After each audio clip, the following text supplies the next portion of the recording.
అనంతపురం జిల్లా నార్పలలో 2022 ఏప్రిల్లో జరిగిన మట్టి పవన్ కుమార్ హత్య కేసులో 5గురికి జీవిత ఖైదు విధిస్తూ జిల్లా కోర్టు తీర్పు వెలువరించింది. నార్పలకు చెందిన పవన్ కుమార్ కు అతని స్నేహితులకు మధ్య గొడవ జరిగింది.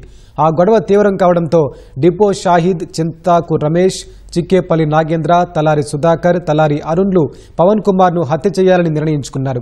పవన్ ను హత్య చేసే సమయంలో వీడియో తీశారు. వాటిని సామాజిక మాధ్యమాల్లో పెట్టారు.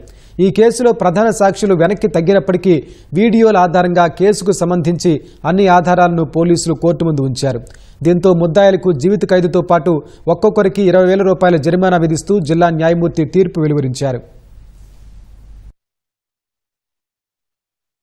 అక్కడికి బలవంతంగా పిలిపించి ఇది చేసినారు. ఈ పొద్దు పోలీసు డిపార్ట్మెంట్ వల్ల, జడ్జి గారి వల్ల, లాయర్ల వల్ల నాకు చాలా న్యాయం జరిగింది. వాళ్ళకి పాదాభివందనాలు సార్. నెల్లూరు నుంచి వచ్చి మేము బతుక్కుంటా అంటే మేము ఒక్కిళ్ళు ఉన్నాము, వాళ్ళు 400 ఇళ్ళు ఉన్నాయి. వాళ్ళ బలవంతానికి తట్టుకోలేక మేము అనంతపురం చేరినా కూడా నా కొడుకు నిడిచిపెట్టలేదు సార్. నాకు అదే ఈ జడ్జి గారు, ఈ భగవంతుడు నాకు సాయం చేసినాడు. ఆయనకి పాదాభివందనం కదా సార్. చచ్చిపోయేంత వరకు రుణపడి ఉంటాను సార్ నేను.